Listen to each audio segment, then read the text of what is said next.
R.I.P. Mini Xiaohei. She really made this anime feel less, I don't know, dark, should I say? She just, just watching her run around, Kowloon as if nothing's happening. Xiaohei brought a lot to the table. And specific Mini Xiaohei. As you can see here, this is Mini Xiaohei. And then I tried to fix it myself, but I couldn't reach. So she was able to meet the real Xiaohei. So this is like fake Xiaohei right here, the little one. And then this is real Xiaohei. And the backstory is that the Mini Xiaohei was a guy all along. So I guess it was just a cross-dresser. I don't know what's going on there. A trap, if you will. Fucking trap, bro. But yeah, R.I.P. to our mini goddess Xiaohei. He/she will be missed. And like I said, she made the show way less dark, because Kowloon is just full of mysteries, twists and turns. It's just really confusing. And I like, what is this, episode 11, bro? Like, I'm starting to understand. I'm starting to get what is going on after 11 episodes. That's how weird this anime is, and that's how complicated this anime is. Even the actual characters don't know what's going on. They don't know why things happen for whatever reason. Pretty much they're just in this chaos named Kowloon, living their daily lives. It's just been really strange so far. And now after 11 episodes, we're finally starting to understand what's going on. And even then, we still don't know what's going on. Apparently everything is connected to Kudo's consciousness to a certain extent. I'm thinking not everything is attached to his consciousness, or perhaps his subconsciousness, because the other the fake Kujira B, or the fake Kujira, is not because of Kudo, but everything else is. So yeah, as you guys can see there, there's just like some weird shit going on there that is gonna probably be explained next episode. Maybe next episode. Maybe it won't even be explained.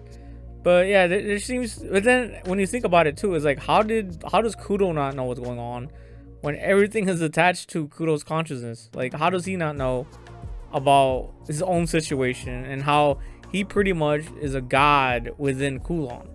What I'm saying, he's able to set the rules. He's able to set the foundations of how things work, like the rules. Having like the real replica and the fake replicas not be able to coexist within Kowloon. So yeah, if Kudo doesn't know what's going on, and he's the guy that's pretty much setting the rules unbeknownst to him, it's like, bro, everything is just in chaos right now. But yeah, I just want to say R.I.P. to the real Xiaohei. And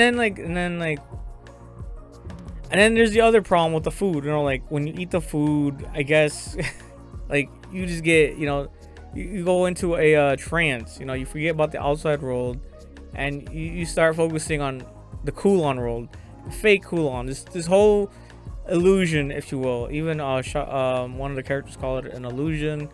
But we don't know yet. We don't know. Is this really an illusion? For many it is, but for Kudo it's very real. But yeah, so here, one of the reasons why we have to say R.I.P. to the Mini Xiaohei is because once Kudo realized that this Mini Xiaohei was the grown up Xiaohei right here, this bigger version of Xiaohei. Once he realized that the Mini Xiaohei is actually not a girl and is actually a guy, and that they actually fooled him into thinking that there are two different entities within Kudo's consciousness, that's why they were able to coexist within Kowloon, unlike all the other photocopies or fakes, or on Kujira B or the neighbors.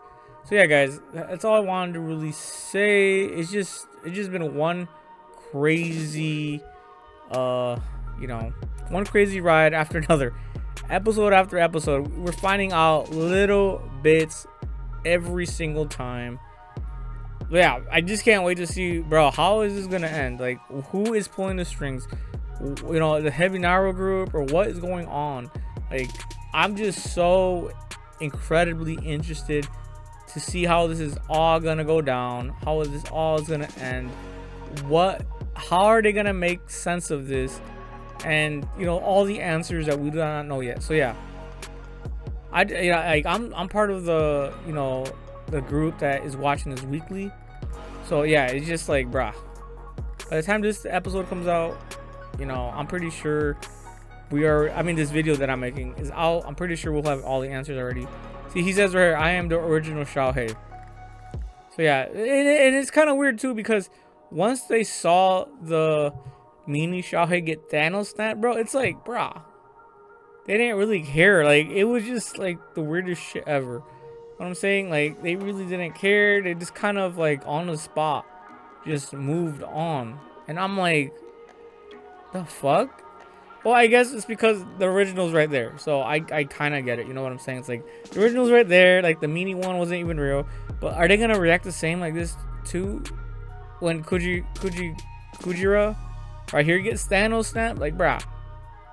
So yeah, it was just like, bruh, no one really wished her an RIP moment there. Like, they just kind of just forgot about her. That's why I wanted to make this video. It's because I want to, you know, I want to give props to her memories. I want to give kudos to her memories. I don't want her, you know, this mini Xiaohei to just be Thanos snapped without anyone recognizing her. But yeah, as you guys can see here, he's confessing everything he had to do.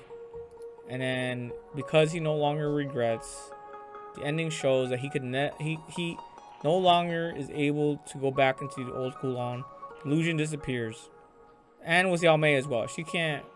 Doesn't seem like she can re-enter, because the only way they can see the old Kowloon is through regrets, and they've both moved on from whatever regrets they had. But yeah, RIP Xiaohei, that's all I gotta say, man.